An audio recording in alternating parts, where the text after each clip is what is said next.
et je remercie très chaleureusement Ali et Dominique d'avoir accepté, toujours avec beaucoup de spontanéité, et qui est vraiment le signe de leur amitié. D'ailleurs, c'est vraiment quelque chose qui vous caractérise tous les deux. Dominique donc est membre de l'IDEO, Ali est membre du conseil scientifique de la revue du Midéo, donc la publication. Et à chaque fois, donc on est amené de temps en temps à vous solliciter, de temps en temps à demander votre conseil ou votre appréciation, votre évaluation. Et enfin, vraiment, mais je le dis du fond du cœur et en vérité, ce qui m'impressionne le plus, c'est d'abord la rapidité de votre réponse, et en ce sens, j'ai des leçons à apprendre, et d'autre part aussi la générosité de la réponse et de la disponibilité dans votre réponse, alors même que je sais combien votre emploi du temps est chargé de sollicitations nombreuses. Donc ça, vraiment, bon, là, je vous le dis un peu, c'est aussi un ami qui parle, mais j'en témoigne. Je témoigne parce que nous avons en face de vous, vous avez en face de vous deux chercheurs, deux savants qui se différencient aussi par la qualité de leurs recherches. Et dans le domaine de l'islamologie, aujourd'hui, c'est plutôt rare, et donc c'est exceptionnel et on le salue. Et nonobstant de cela, eh bien, vous êtes aussi des gens d'une humanité, d'une qualité humaine, et qui est aussi plutôt rare. Et donc, merci aussi de cela. Alors, quelques mots euh, pour Ali Amir Mouedzi, donc directeur d'études à l'EPHE, dans la section, la 5e section, avec comme spécialité exégèse et théologie de l'islam chiite.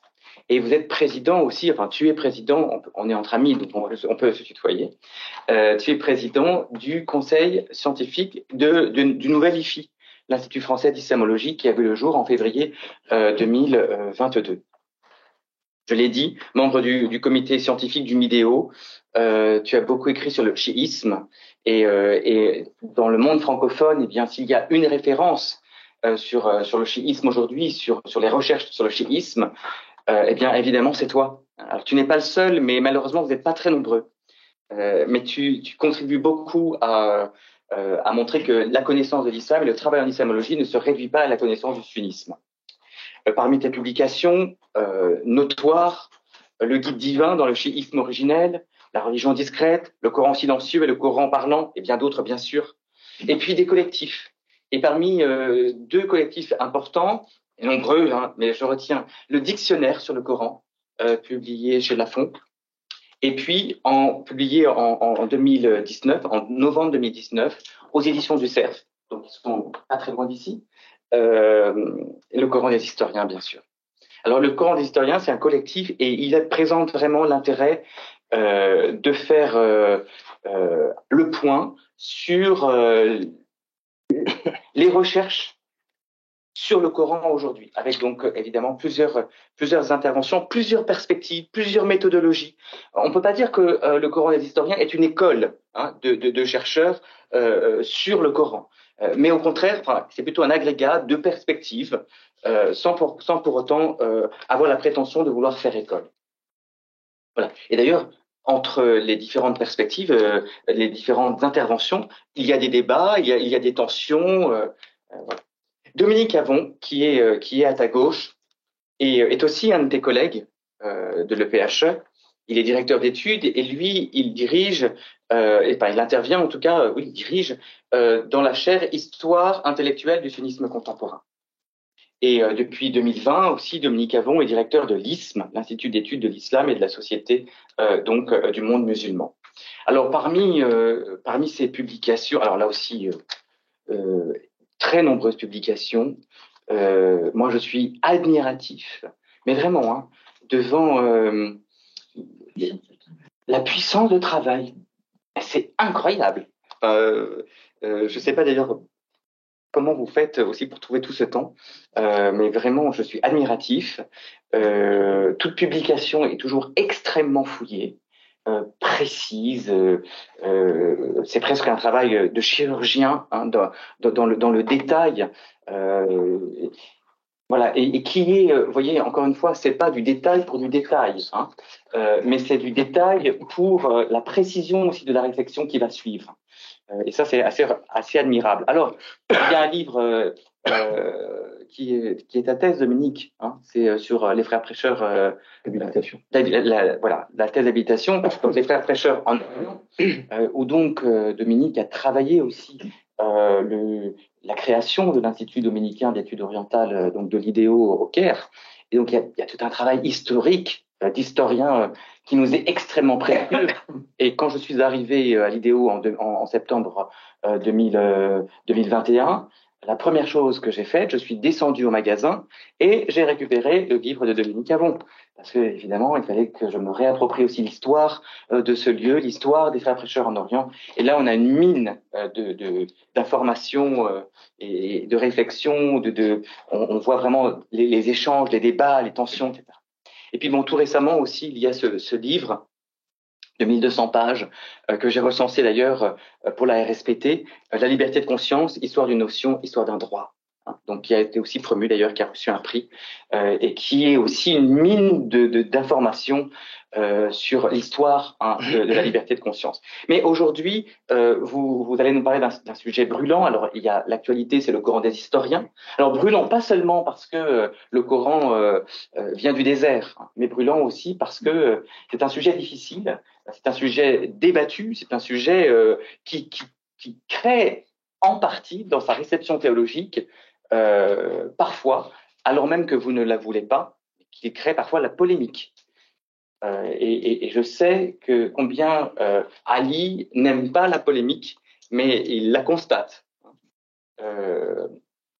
Alors, voilà, donc il y a eu cet ouvrage en 2019, Le Coran des historiens. Qu'est-ce que les historiens peuvent nous dire sur le Coran à partir de... oui, ça c'est une version un peu remaniée de l'histoire du Coran, récente. Qu'est-ce qu'ils peuvent nous dire? Qu'est-ce qu'on peut... à partir d'une méthode propre, d'une méthode critique historique.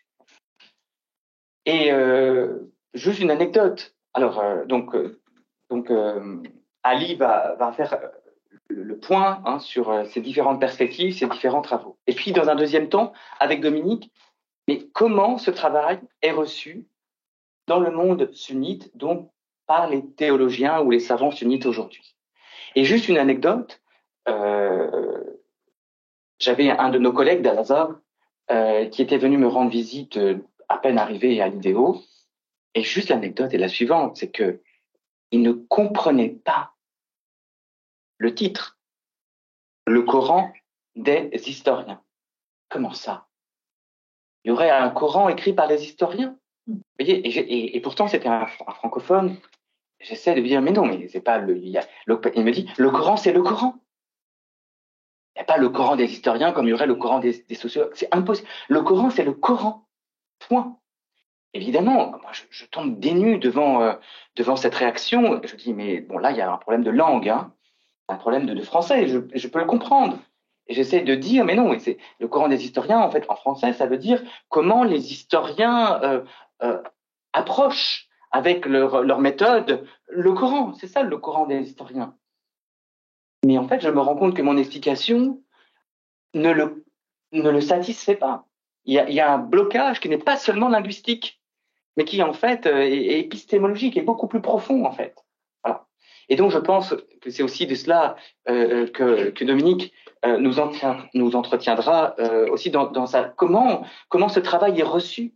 Et là il y a quelque chose qui est vraiment à scruter et on voit aussi, je ne sais pas ce que tu diras, mais on voit qu'il y a aussi un fossé, hein, entre l'approche de l'islamologue et puis sa réception théologique par des savants sunnites. Alors évidemment, il y a des réceptions, hein, je voudrais absolument pas tomber dans la caricature, mais il y a quelque chose dans l'anecdote dit quelque chose aussi de la réalité, hein, de la complexité, de la difficulté de cette réception.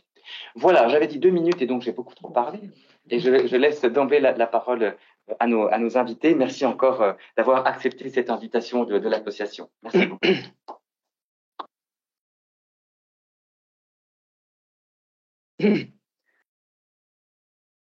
Merci beaucoup, Emmanuel.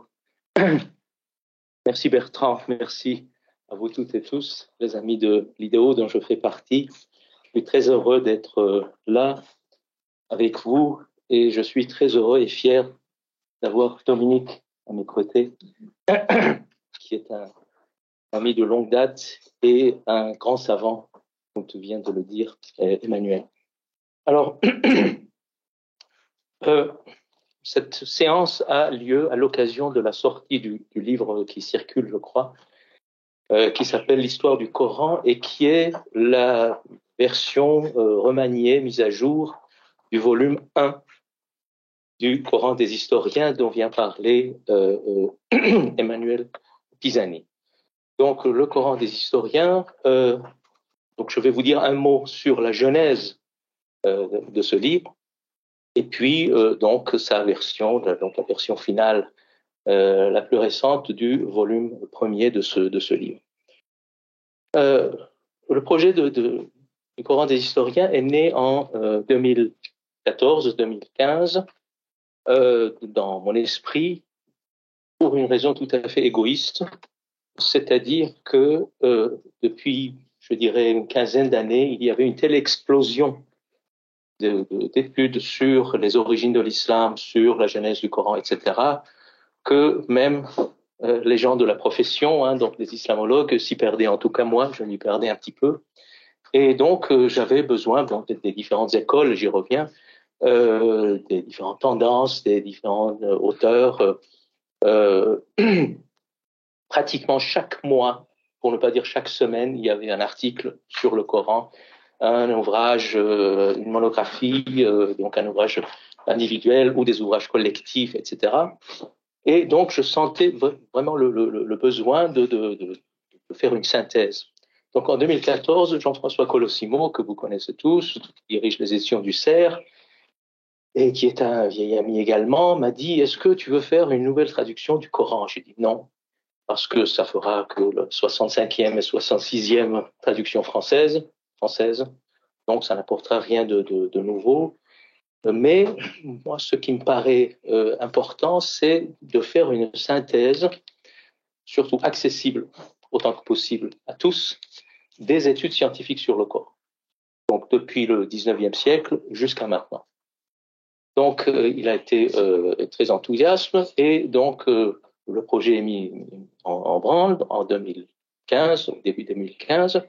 Et donc avec mon ami et collègue de l'Université libre de Bruxelles, Guillaume Di, D-Y-E, nous avons commencé à mettre sur pied donc l'architecture du livre et puis l'équipe, donc une équipe d'une trentaine de personnes, de savants confirmés, mais également de jeunes chercheurs, y compris nos doctorants de Guillaume et de moi-même, et qui sont très brillants.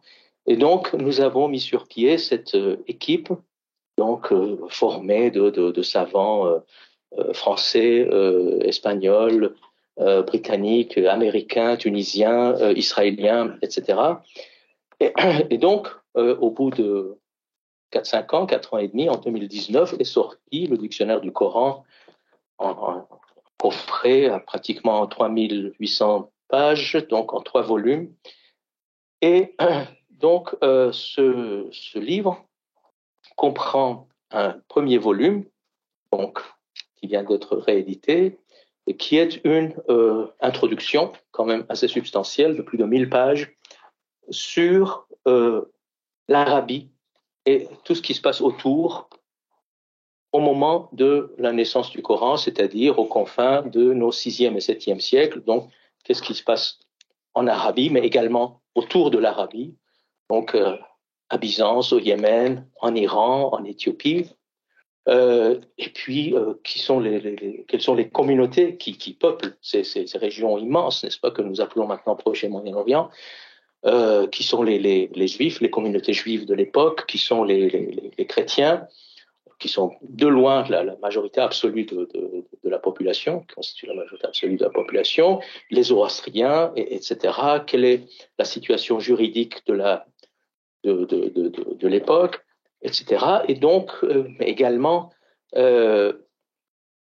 les interactions, hein, les circulations des idées et des livres et de savants entre ces différentes cultures. Et puis on avance dans le livre, et donc la formation du Coran, sa canonisation, les manuscrits anciens, etc. Donc ça, c'est le premier volume. Donc l'histoire du Coran qui vient de paraître, c'est ce premier volume, mais ajouté de 2 chapitres supplémentaires de plus de 100 pages, donc par rapport à l'édition précédente. Donc un article sur la langue du Coran et un autre sur les écrits apocryphes chrétiens et le Coran. Donc écrits respectivement par Pierre Larcher, c'est le spécialiste mondialement connu de la langue coranique, et puis de Rémi Gounel, spécialiste des écrits apocryphes chrétiens, qui enseigne à Strasbourg. Donc ça, c'est le premier volume. Et puis le deuxième volume, qui comprend 2 tomes, donc 2A et 2B, et là, c'est véritablement une première mondiale. Je suis particulièrement fier que ça soit en français. C'est un commentaire continu du Coran, du début à la fin, c'est-à-dire les 114 chapitres ou sourates, pratiquement verset par verset, mais selon le point de vue philologique et historique. Et ça, c'est une première. C'est-à-dire, je m'explique, ce qui nous intéressait, c'était de voir ce que dit le Coran en tant que texte. Et donc, ce que dit le Coran avant la genèse de la tradition exégétique musulmane. Donc, ça ne nous intéressait pas ce que disaient les musulmans après le Coran. Donc, ce qui nous intéressait, c'était un peu, d'une certaine manière, le Coran avant l'islam. Hein, comme vous le savez, une religion met du temps pour naître. Donc, effectivement, il y a ce livre d'abord, et ensuite, c'est très progressif, se met en place une religion en tant qu'une institution communautaire, en tant que religion de l'Empire arabe, etc. Donc, ce qui nous intéressait, contrairement par exemple au dictionnaire du Coran dont a parlé Emmanuel tout à l'heure, que j'avais dirigé en 2007, le dictionnaire de Coran, donc dans la collection bouquin de chez Robert Laffont, c'était justement de montrer la pluralité, la diversité des perceptions musulmanes du Coran. C'était un projet, bien sûr, scientifique, mais également civique, en quelque sorte, né après les attentats du 11 septembre. Donc, tout le monde parlait du Coran, à tort et à travers. Et donc, ce qui m'intéressait, c'était de montrer qu'est-ce que c'est que ce livre et comment les musulmans, pendant un millénaire et demi, ont vu dans ce livre. Donc, parce qu'on a commencé à avoir une idée très, je dirais, essentialiste du Coran, comme un livre soit de guerre, de domination, de terrorisme, etc., soit les apologètes qui disaient non, c'est un livre de fraternité, d'amour, etc. Donc, effectivement, ce sont 2 visions fausses. Et donc, ce qui m'intéressait, c'est de voir que, effectivement, il y a une très grande pluralité de regards musulmans sur le Coran, donc le regard vu par les théologiens, par les philosophes, par les mystiques, par les poètes, etc. Donc là, le projet, le dictionnaire du Coran, c'était vraiment de montrer les différents points de vue de musulmans sur le Coran. Le Coran des historiens, c'était tout à fait autre chose. Donc ça nous intéressait pas trop de voir ce que disent les musulmans au sujet du Coran, mais ce que peuvent faire les historiens dans leur approche historique, philologique du Coran. Donc ce qui nous intéressait, c'était ce qui est dans le Coran et ce qui est avant le Coran et qu'on voit se refléter dans le Coran. Donc ça, c'était, et donc le commentaire de la presque totalité du Coran est fait selon ce point de vue, donc selon le point de vue philologique et historique, sans véritablement prendre en compte donc la tradition interprétative musulmane. Alors, le temps avance. Qu'importe le Coran des historiens, donc nous avons essayé de donner une synthèse point de vue des historiens. Donc, petit historique de cette histoire. L'étude scientifique du Coran commence dans la première moitié du XIXe siècle, surtout en Allemagne, dans les années 1830 et 1840, dans les milieux de biblistes, de savants juifs d'une érudition absolument colossale. Et donc, à partir de là, se met en branle véritablement une dynamique, n'est-ce pas, qui va prendre de plus en plus d'ampleur, donc tout le long du 19e siècle, au début du 20e siècle, donc en France, en Allemagne, en Italie, en Grande-Bretagne, etc. Donc je ne vais pas vous encombrer avec le nom des grands savants qui ont jalonné cette histoire. Et donc tout le long du 20e siècle, je vais juste vous parler de deux tournants extrêmement importants dans les études sur le Coran et les origines de l'islam, parce que les deux questions sont bien sûr liées. D'abord les années 70, 1970, que nos amis anglo-saxons appellent le 70s shock, le choc des années 70. Pourquoi? Parce que pratiquement au même moment, nous sommes en 1971 et 1973-14, en Grande-Bretagne et en Allemagne, plusieurs savants écrivent des livres extrêmement importants qui seront ensuite critiqués, bien sûr décortiqués ou loués, bon, peu importe. Donc, pour ne pas les citer, Patricia Crone et Michael Cook à Oxford, John von Sproul à Cambridge, et puis des savants allemands, plusieurs en Allemagne, et en particulier ce qu'on appelle l'école de Erlangen.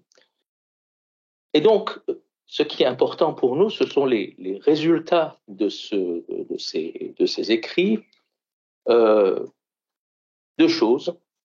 D'abord, ces savants ont montré de manière extrêmement convaincante, et ça reste valable jusqu'à nos jours, le fait que, en ce qui concerne la naissance de l'islam et la naissance du Coran, nous ne pouvons pas faire confiance aux ouvrages musulmans. C'est-à-dire, bien sûr, toute la tradition critique occidentale avait toujours eu une lecture critique de ces ouvrages musulmans, mais ces savants-là ont montré qu'il faut avoir une approche beaucoup plus critique jusque-là, parce que, pour une raison très précise, c'est que c'est les ouvrages islamiques qui nous parlent du début de l'islam, voient le jour pratiquement un siècle et demi après ces événements, c'est-à-dire à la fin du deuxième, début du troisième siècle de l'Hégire, donc une grande distance dans le temps, mais également pendant ce temps a eu lieu des événements extrêmement importants, c'est-à-dire des guerres civiles entre les musulmans, les grandes conquêtes, la naissance de l'Empire arabe, etc. Et donc, les auteurs qui écrivent sur les origines de l'islam et le Coran appartiennent chacun à des factions qui sont en guerre les unes contre les autres, ou sont liés aux différents pouvoirs califaux. Et donc, chacun donne de ses origines, en gros, l'idée qui l'arrange. Et donc, nous avons énormément de contradictions, surtout sur la jeunesse du Coran, sur la personnalité de Mahomet, sur les premiers califes, etc. Donc, il faut avoir une vision extrêmement claire, et on verra encore pourquoi plus tard. Donc, regard beaucoup plus critique sur les ouvrages islamiques que ce qu'on avait jusque-là. Deuxième élément important, deuxième conclusion importante de ces études des années 70, c'est qu'ils ont montré, là encore, de manière extrêmement convaincante, qu'il fallait intégrer dans l'étude de la naissance du Coran et de l'islam les sources non islamiques contemporaines du Coran. Donc, des sources datant du 6e, 7e siècle, donc des sources juives, en langue hébraïque, en hébreu, des sources zoroastriennes, en moyen perse, et surtout, les différentes langues du christianisme, comme je viens de le dire, le christianisme est de loin constitue la majorité de la population de toutes ces régions, les différentes langues du christianisme, donc le grec, le latin, le guèze, c'est-à-dire la langue des Éthiopiens, du christianisme éthiopien, et surtout le syriaque, l'araméen syriaque, qui est la principale langue des différents christianismes au pluriel orientaux. Donc, il fallait prendre en considération ces différentes sources. Il y en a un certain nombre. Ça ne veut pas dire qu'il faut croire sur parole ce que disent ces sources-là sur la genèse de l'islam et du Coran, mais quand même, nous avons, disons, des points de vue qui sont différents et qui nous apportent des informations différentes par rapport aux sources islamiques. Et surtout, ce qui est important, ce sont des sources contemporaines du Coran, contrairement aux sources islamiques qui verront le jour un siècle et demi ou 2 siècles plus tard.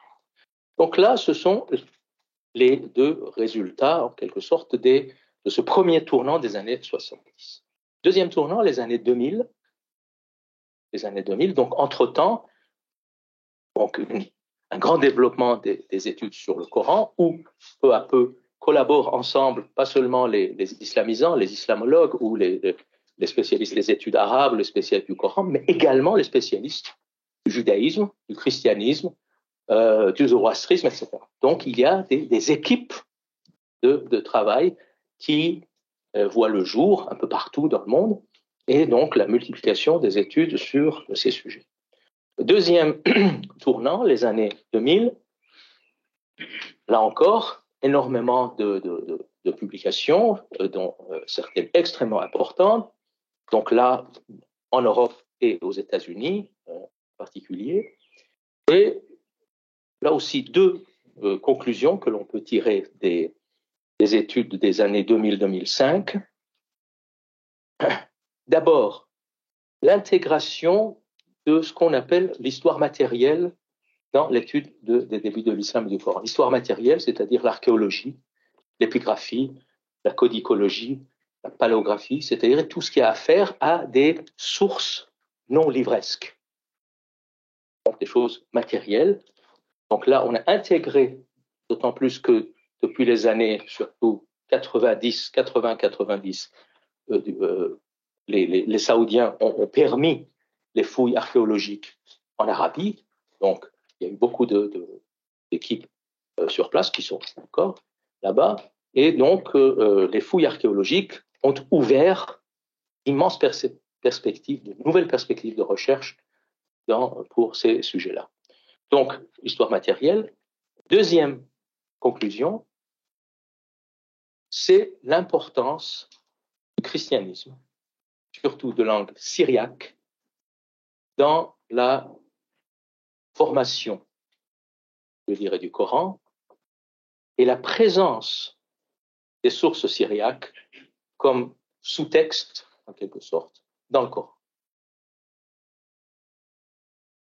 Jusque-là, on avait surtout insisté sur l'importance des choses juives dans le Coran, ce qui est tout à fait vrai. Ça a commencé dans les années 1830-40. Donc, bien sûr, la Bible hébraïque, mais également la littérature midrashique, la littérature halakhique, etc., etc. Mais on a découvert, à partir des années 2000, que ces influences juives venaient passaient surtout par le filtre du christianisme syriaque. Parce que les communautés chrétiennes de langue syriaque de l'époque ont encore en elles beaucoup d'éléments juifs, en particulier sur le plan juridique, où par exemple, donc on trouve ces éléments-là dans le Coran, où par exemple les polémiques anti-juives du Coran, qui sont assez nombreuses, sont parfois des calques, pour ne pas dire des traductions en arabe, des polémiques syriaques contre les juifs.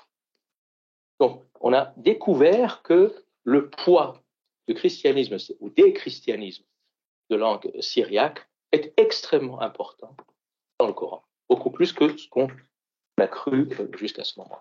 Donc, deux conclusions également extrêmement importantes à partir de ces années 2000, et donc à partir de là aussi, une explosion véritablement des études, des articles, des livres collectifs, des monographies, etc., sur donc notre sujet, d'où aussi le besoin que j'avais ressenti en 2014 de faire un peu la synthèse, de faire le point sur ces questions. Donc voilà un peu là, le contexte de la genèse du livre. Je vais terminer parce que je ne peux pas être trop long. Quelle conclusion peut-on tirer de tout cela? Beaucoup de choses et en même temps, je dirais, beaucoup de choses restent encore énigmatiques. Nous avons essayé de poser peut-être plus de bonnes questions, des questions intelligentes que d'apporter des réponses un peu, des certitudes illusoires.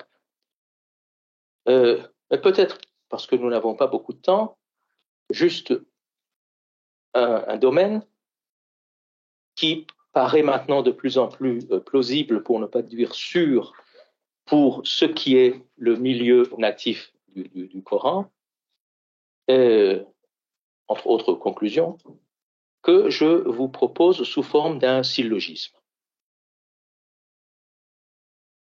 Premier terme de mon syllogisme,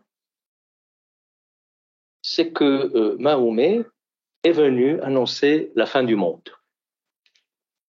La dimension apocalyptique du Coran est extrêmement lourde.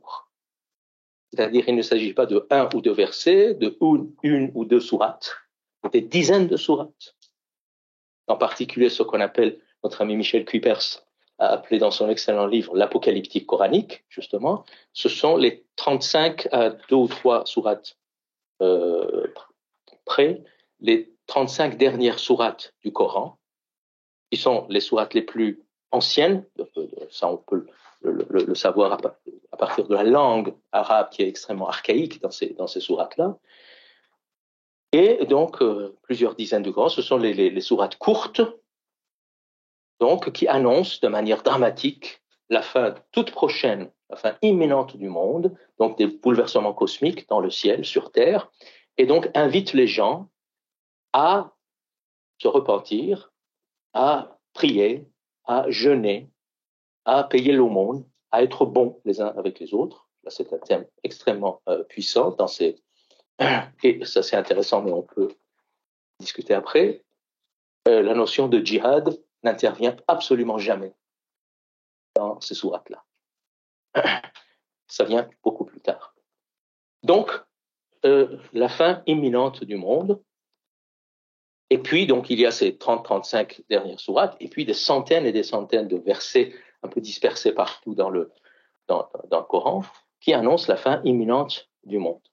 De ce point de vue-là, au moins cette partie-là du Coran appartient à son lieu et à son temps, c'est-à-dire donc à cette région proche et le Moyen-Orient, à ce temps 6e, 7e siècle, parce que c'est une période où tout le monde pense que c'est la fin du monde.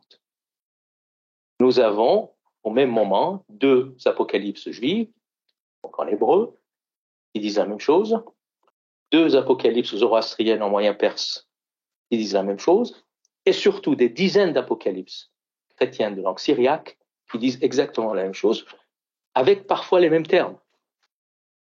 Donc, l'imminence de la fin du monde, les bouleversements cosmiques dans le ciel et sur terre, l'invitation des gens à la bonté, à la prière, etc. Parfois, on a l'impression que certaines parties du Coran sont véritablement des sortes de paraphrases arabes de ces apocalypses syriaques.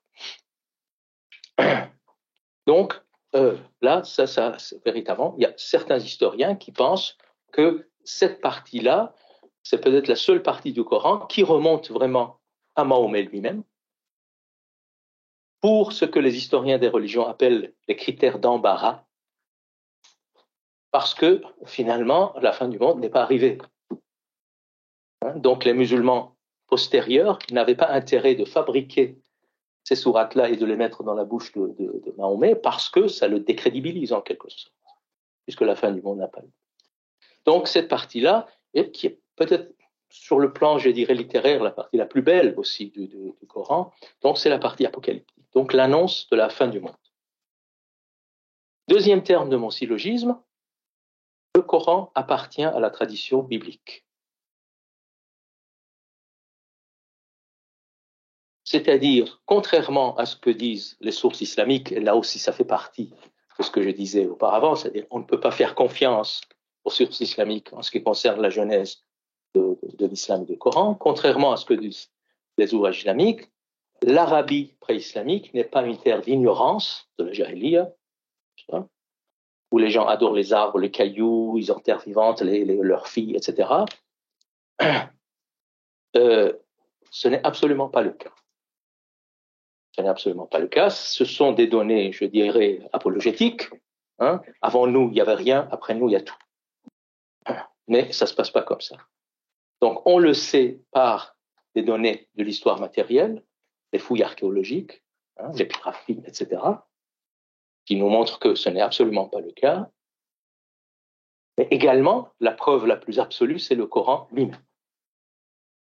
C'est-à-dire qu'à côté de quelques versets, je dirais, somme toute rares, sur l'Arabie païenne, sur quelques idoles de l'Arabie, sur 2 prophètes proprement arabes, Hud, Saleh, etc., des données rares, chaque page de Coran est remplie de données bibliques. Chaque page. Donc des milliers de références. Des milliers de références. Donc les figures bibliques, par exemple, sont omniprésentes. Ça va d'Adam et d'Ève jusqu'à Marie, Jésus, Jean-Baptiste et Zacharie. Je vous rappelle que le Coran parle plus de Marie que l'ensemble des 4 évangiles synoptiques, en passant par Noé, Salomon, David, Jonas, Job, Abraham, figure centrale. Coran, Moïse, autre figure centrale, etc. Donc, les figures bibliques sont extrêmement présentes. Les thèmes bibliques sont là, ce qu'on appelle le credo coranique. La profession de foi coranique, c'est quoi? Le monothéisme, donc Dieu est un. Le prophétisme, Dieu parle de temps en temps à des personnes qui transmettent sa parole à leur communauté. Prophétisme. Troisième chose, le jugement dernier. C'est-à-dire les gens seront récompensés ou châtiés selon leurs actions. Monothéisme, prophétisme, jugement dernier, ce sont des thèmes, bien sûr, bibliques. Chaque juif et chaque chrétien, à l'époque, se reconnaît dans ces 3 thèmes. Donc, nous avons affaire à une communauté et à un texte appartenant à la tradition biblique. Ce qui est tout à fait normal. Donc, contrairement à ce que disent les ouvrages islamiques, l'Arabie n'est pas une île au milieu d'un océan. C'est une région immense, mais qui est entourée de civilisations antiques. Les Byzantins au nord, les Yéménites au sud, les Iraniens à l'est, les Éthiopiens, les Abyssins à l'ouest. Là, ce sont des civilisations millénaires et monothéistes depuis au moins 5 siècles. Au moins 5 siècles.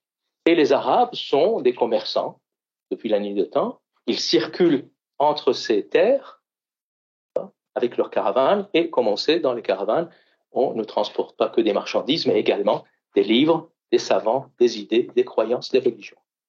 Donc c'est tout à fait normal que cette communauté, alors tout à l'heure, Emmanuel a dit, le sujet n'est pas brûlant parce que le Coran est né dans le désert. Le Coran n'est pas né dans le désert. Le Coran est né dans des villes qui sont situées dans des régions désertiques. Mais c'est un livre des villes. Et les villes, la Mecque, Médine, Taïf, etc., sont monothéistes. Il reste peut-être des vestiges d'une certaine Arabie païenne chez les Bédouins, désert. Et là, le Coran appartient à une culture tribale, et pas à une culture bédouine, mais à une culture tribale citadine. Et dans les villes, les gens sont monothéistes et surtout sont chrétiens. Donc, appartenance à la tradition biblique, annonce de la fin du monde. La conclusion du syllogisme, c'est que c'est l'annonce de l'avènement du Messie, du Sauveur. Si à cette époque, à cet endroit, vous appartenez à la tradition biblique, vous annoncez la fin du monde, vous annoncez la venue du Messie. Alors, ce qui est problématique, c'est que le Coran, malgré son appartenance biblique, malgré le fait qu'il annonce la fin du monde, ne parle pas de l'avènement du Messie. Mais il parle de Jésus, et Jésus est appelé Messie. C'est le seul personnage biblique qui porte le titre de Al-Masih, Shaïr, hébreu. Mais le Coran ne dit pas ce que signifie ce mot à cette époque. C'est un mot très chargé, mais le Coran ne dit pas que Al-Masih, à cette époque-là, ça veut dire aussi le sauveur de la fin des temps. Donc, à chaque fois que Jésus est cité par le Coran, c'est Isa, Al-Masih, Jésus, le Christ, le Messie, fils de Marie, mais c'est comme si Al-Masih, donc le Messie, était le nom de famille de Jésus. Aucune explication. Et ça a posé question aux historiens. Pourquoi le Coran ne dit pas que le Messie est le sauveur de la fin des temps, puisque c'est un livre apocalyptique? Alors, selon certains, le Coran originel en parlait, mais ensuite, puisque la fin des temps n'est pas arrivée, et puisque l'histoire a voulu que, si vous voulez, l'Empire soit né, etc., donc on a peut-être supprimé ces parties-là du Coran qui parlaient du Messie en tant que le sauveur de la fin des temps. Donc, voilà un peu, si vous voulez, ce qu'on peut tirer comme conclusion à peu près plausible de ces études historiques et philologiques sur le Coran, mais qui, comme vous pouvez vous en rendre compte, bouleversent complètement la vision que nous avons des débuts de l'islam et de la genèse du Coran. Je vais m'arrêter là, mais bien sûr, dans nos échanges, nous continuerons cette discussion. Merci beaucoup.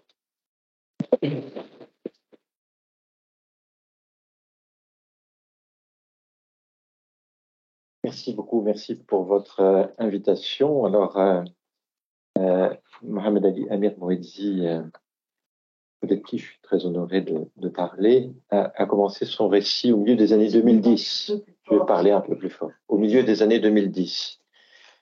Et je vais situer mon propos en 2016. En 2016, commencer à situer mon propos en 2016. En 2016, Mohamed Srir Janjab, qui est un universitaire marocain, le directeur adjoint de la fondation Abdulaziz à Casablanca, publie un article dans lequel il fait référence à un gros travail qui vient d'être édité en Tunisie sur le Mus'haf et ses lectures, et qui a été dirigé par Abdelmajid Sharfi, et qu'il présente comme un indice de l'ouverture de jeunes chercheurs ou de moins jeunes chercheurs musulmans, dans le monde arabe en particulier, à des recherches plus historiques sur le texte coranique et son contexte. Et en 2016, il conclut son article en disant nous allons peut-être vers un moment où il sera possible de faire converger des études non musulmanes sur le Coran et des études musulmanes sur le Coran. Ça, c'était il y a 7 ans. La réception du Coran des historiens tel que je vais vous montrer ne va pas vraiment dans ce sens-là. On va essayer de comprendre pourquoi. Est-ce qu'il y a un désintérêt absolu pour ce qui a été appelé en arabe Qur'an al-Mu'arikhin? Non, il n'y a pas de désintérêt absolu. Vous allez taper cette expression-là sur un moteur de recherche et vous allez voir un certain nombre d'occurrences du Coran des historiens en langue arabe. Ce qui veut dire qu'il y a une réception en langue arabe, notamment de la part d'auteurs musulmans. Je fais juste remarquer que parmi les sites qui paraissent en tête sur les moteurs de recherche, il y a le site de l'IDEO et il y a le site de Pluriel, c'est-à-dire en fait 2 sites qui sont portés par des chrétiens catholiques, ce qui est significatif. C'est-à-dire, en langue arabe, on parle du Coran des historiens du côté des catholiques, ce qui ne favorise pas la réception du Coran des historiens en langue arabe par des auteurs ou des penseurs musulmans. Mais c'est très important de le signaler. Il n'y a pas des intérêts puisqu'il y a quand même réaction. Ces réactions sont limitées cependant et dans l'ensemble, elles sont, à une exception importante près, elles sont négatives, voire très négatives. C'est ce que je vais essayer de vous présenter. Non pas que par le passé, il y avait une opposition absolue à la production de ce qui est appelé les orientalistes, qu'ils soient sans confession, agnostiques, athées ou de différentes confessions, notamment chrétiens. Dans la première moitié du siècle, du XXe siècle notamment, il y a un attrait de la part de savants musulmans et de la part d'intellectuels musulmans qui sont passés par une formation religieuse en sciences islamiques pour les études d'histoire notamment. Et j'en veux pour preuve l'idée, au tournant des années 50, à El-Azhar, de la constitution d'une bibliothèque des orientalistes, c'est-à-dire essayer de constituer un fonds de bibliothèque à El-Azhar de la production orientaliste en langue arabe. Le Cheikh Moussa, qui était un Azari connu à ce moment-là, Mohamed Youssouf Moussa, a traduit des textes d'Ignaz Goldziher.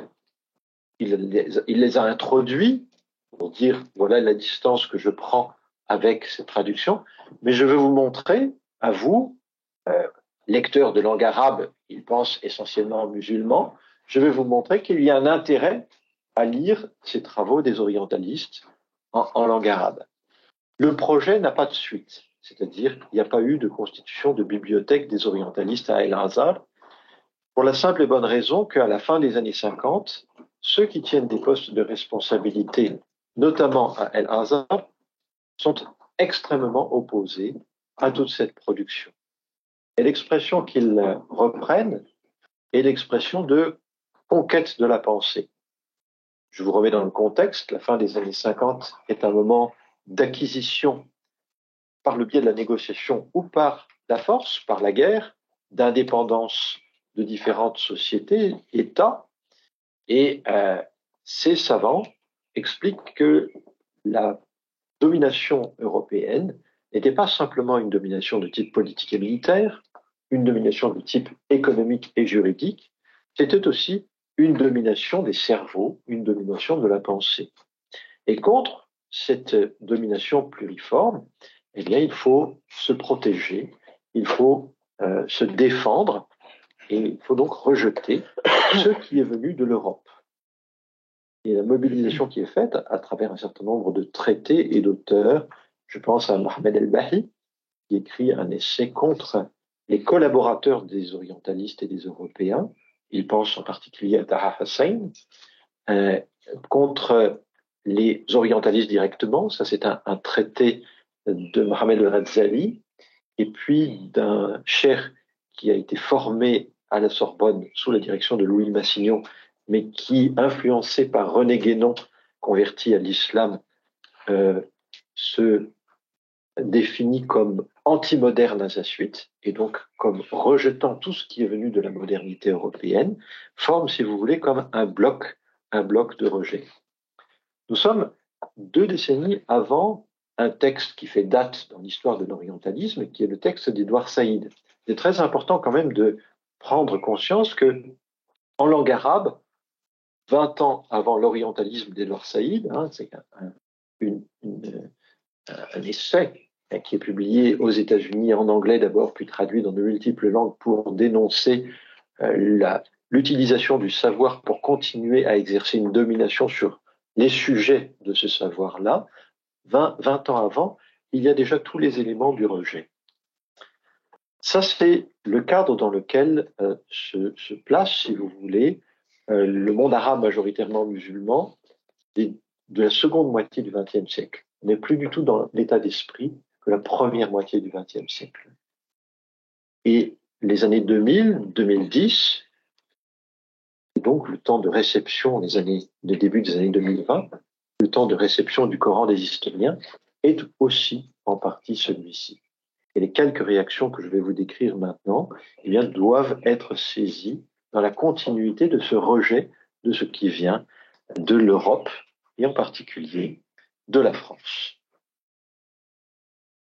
Alors, parmi les réactions, il y en a une qui émane dans l'ordre chronologique, hein, très rapidement après la publication, d'un inspecteur de l'éducation nationale marocaine et qui est publié dans un organe de presse marocain. Le titre de l'article s'intitule « Le Coran des historiens, une tentative désespérée de ses auteurs pour induire en erreur les Occidentaux et les empêcher d'accéder à la connaissance vraie du livre de Dieu très haut, par crainte de voir l'islam balayer l'Occident et le monde entier. » Donc vous saisissez à travers ce long titre la teneur de l'article. Ahmed Sharki, c'est son nom, reconnaît qu'il n'a pas lu l'ouvrage, qu'il n'a pas lu l'ensemble des ouvrages. En revanche, il a écouté la promotion de l'ouvrage qui est faite sur des vidéos, via des vidéos ou les réseaux sociaux, et notamment un entretien donné par Guillaume Di, le co-directeur de cette somme, et il dit finalement les intentions sont malveillantes, il faut retenir ça, et ils s'inscrivent, ces auteurs, dans la continuité des auteurs chrétiens du Moyen-Âge. Il renvoie notamment à Pierre le Vénérable, l'abbé de Cluny, en disant il y a ici une mobilisation qui est assez claire de destruction, de volonté de destruction de l'islam.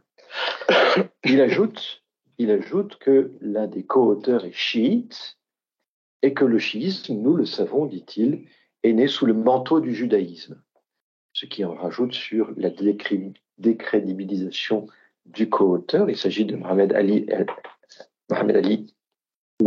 Amir Moensi, pardon. Et il dit, conclusion, ce sur quoi nous devons nous appuyer, les quelques rares auteurs européens sur lesquels nous pouvons nous appuyer, ce sont des personnes comme Maurice Bucaille, auteur d'un essai resté célèbre au milieu des années 70, La Bible, le Coran et la science, parce qu'ils ont montré la supériorité du Coran sur la Bible. Deuxième critique, plus étayée, elle émane d'un auteur qui a suivi une partie de sa formation à l'INALCO. Donc, il connaît bien les milieux universitaires français. Il s'appelle Najmeddin Khalfallah. Et son article, également en langue arabe, vise dans un premier temps à faire porter le soupçon sur les co-auteurs, co-directeurs du volume. Double soupçon, celui de l'incompétence d'une part. Ces deux co-directeurs du volume ignorent la langue arabe classique et ils ont du mal à en saisir toutes les subtilités.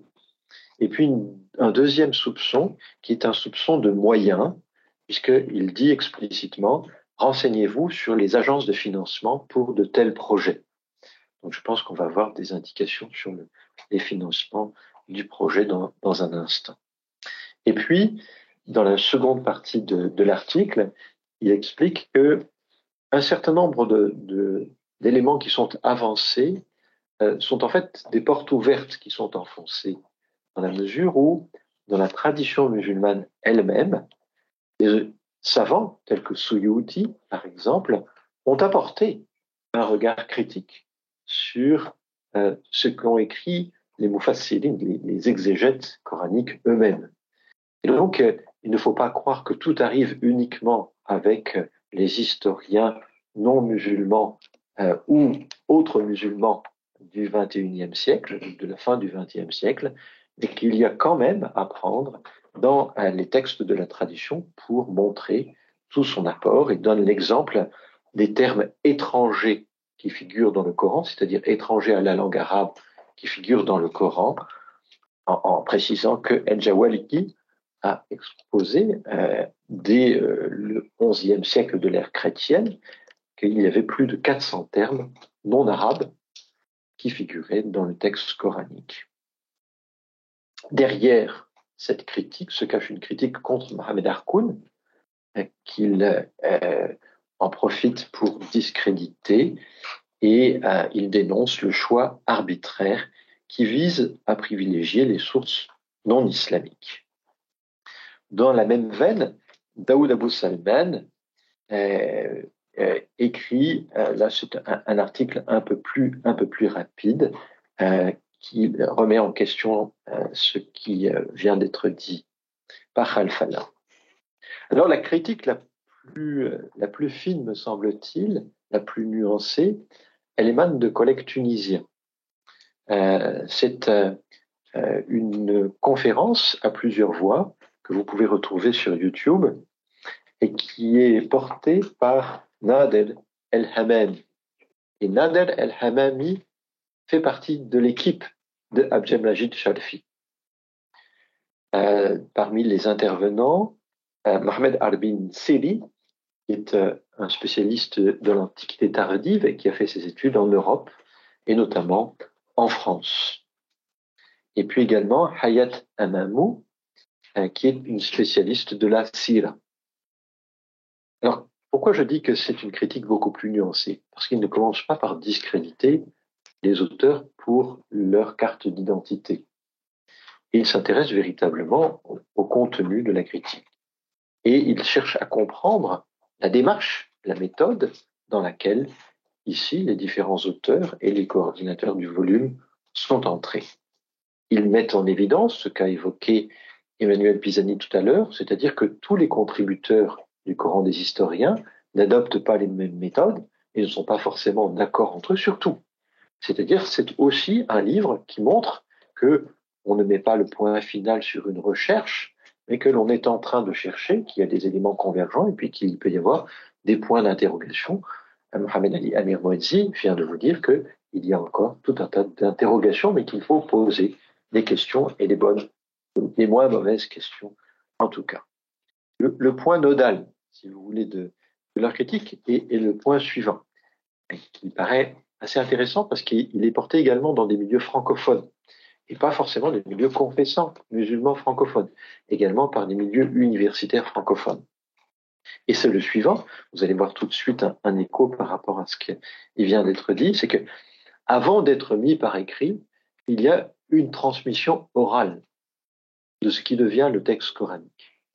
Et il est intéressant de se pencher sur ce moment de la transmission orale et de s'intéresser à ces paroles qui ont été comprises, qui ont pu être comprises en temps réel par les auditeurs de Mohammed ou d'autres que Mohammed, mais en tout cas on peut pour eux prendre le parti que c'est Mohammed lui-même et qui n'avait pas besoin d'exégète pour saisir du sens de ce qui était dit. À partir de ce postulat, il y a une réflexion à avoir sur mais comment on peut lire ce qui est devenu texte écrit. Donc la recherche qui est faite là-dessus vise à prolonger ceci.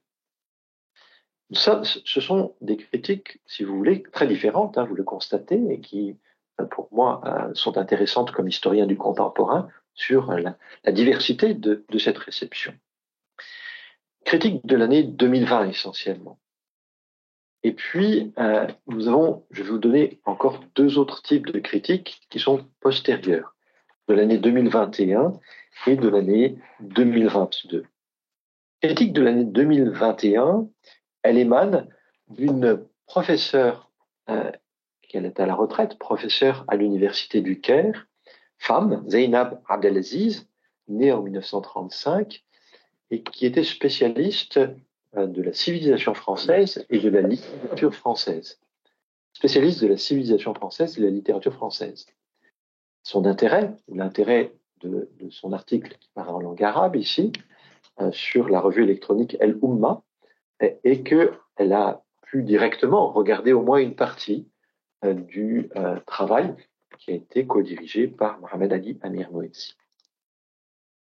C'est sans doute la critique en termes qui est la plus virulente à l'encontre de ce travail-là. Je vais vous donner quelques expressions.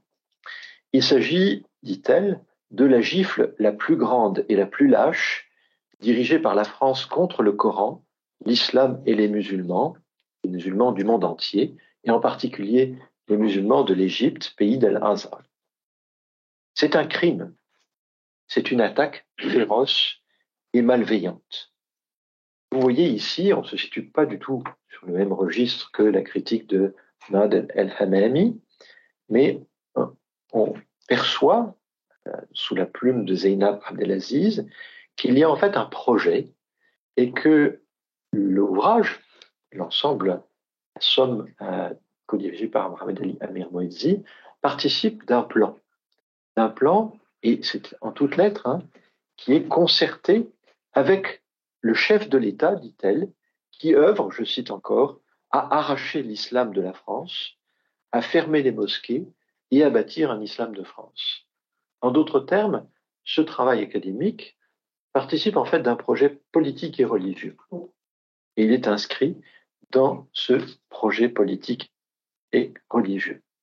Ce qu'il y a de plus intéressant dans cet article-là, qui n'apparaissait pas du tout dans les autres interventions que je vous ai données, que je vous ai présentées très rapidement, c'est le lien qu'elle établit avec les propos du pape de l'Église catholique, du pape François. Alors elle a une incise dans cet article où elle évoque la demande formulée par le pape pendant la période du coronavirus, parce qu'elle signale que l'ouvrage est paru peu avant le coronavirus. Donc elle fait un lien avec la demande faite par le pape François qu'il n'y ait qu'un seul jour férié hebdomadaire, et que ce soit le dimanche. Mais, dit-elle, Dieu en a voulu autrement. Alors, sa critique ne s'arrête pas là. Vous vous demandez un peu pourquoi ça vient ici, mais vous allez comprendre pourquoi. En conclusion, elle dit ceci. Nous méritons, nous musulmans, tout ce qui nous arrive, de la part de l'Occident croisé et fanatique, dont le chef religieux, donc le pape François, chante la fraternité humaine, pendant que ses maîtres politiques, Emmanuel Macron, s'empressent de déraciner l'islam étape par étape. En d'autres termes, pour cette spécialiste, très bonne francophone, de la littérature française et de la civilisation française, le projet est un projet concerté et un projet qui vise à détruire ou déconstruire l'islam et l'inscription de l'islam dans l'espace français. Au passage, elle ne manque pas de signaler que Mohamed Ali Amir Moïse est un chiite. Donc c'est le chiite ici. La dernière critique, parce qu'on m'a demandé de ne pas dépasser 20 minutes, la dernière critique plus récente, elle date d'avril 2022 et elle émane d'un auteur chiite. Alors c'est quand même intéressant puisque vous avez vu, je vous ai parlé d'auteurs sunnites qui se présentaient en tout cas comme tels et qui signalaient la qualité ou l'identité chiite de Mohamed Ali Amir Moïse. Là, cet auteur chiite parle de toi comme l'écrivain iranien résidant en France. Katib, il dit Katib. Alors peut-être scribe, je ne sais pas comment. Non, écrivain iranien. Mais il n'y a aucun commentaire qui suit ceci. Qu'est-ce qu'il dit? Il dit, bon, il faut se défendre des vérités mensongères. Après, donc, des vérités mensongères qu'il y a dans ce travail, et il faut s'en défier, bien sûr.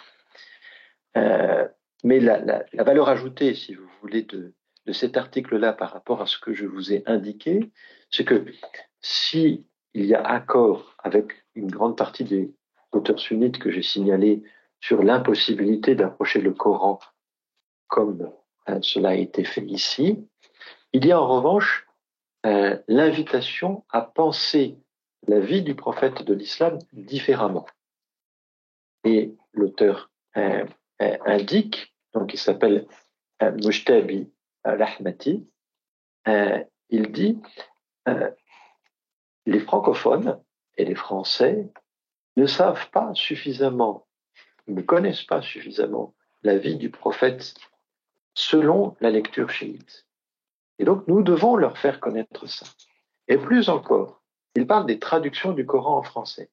Et il dit nous devons faire connaître au lectorat français les traductions du Coran chiite, c'est-à-dire des traductions chiites du Coran, pardon. C'est bien ça dont il s'agit. Les traductions chiites du Coran. Et nous devons faire connaître au lectorat français le tafsir chiite du Coran. Il n'y a pas de traduction en langue française d'un tafsir complet du Coran. C'est ce que nous devons faire connaître.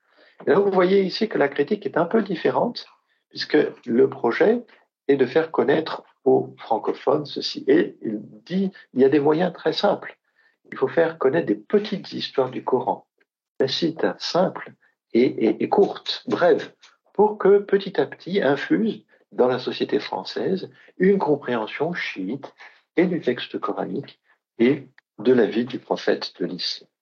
Je conclus.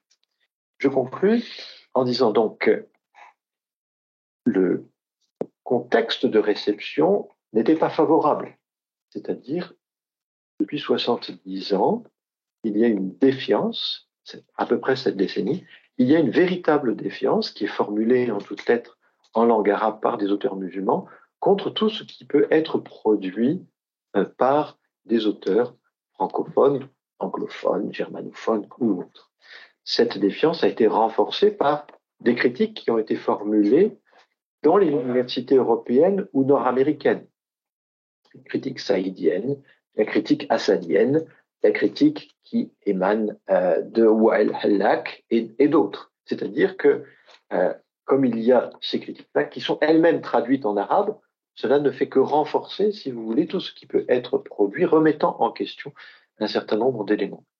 Par conséquent, l'idée qu'avait en 2016 Mohamed Riyad Janja de voir se rapprocher d'un côté des recherches qui sont portées ou accompagnées par des musulmans, notamment dans le monde de langue arabe, et des recherches produites en Europe ou en Amérique du Nord, eh bien, pour l'heure, n'a pas eu lieu. C'est plutôt un raidissement que nous constatons qui a eu lieu à quelques exceptions près, ce que je vous ai montré.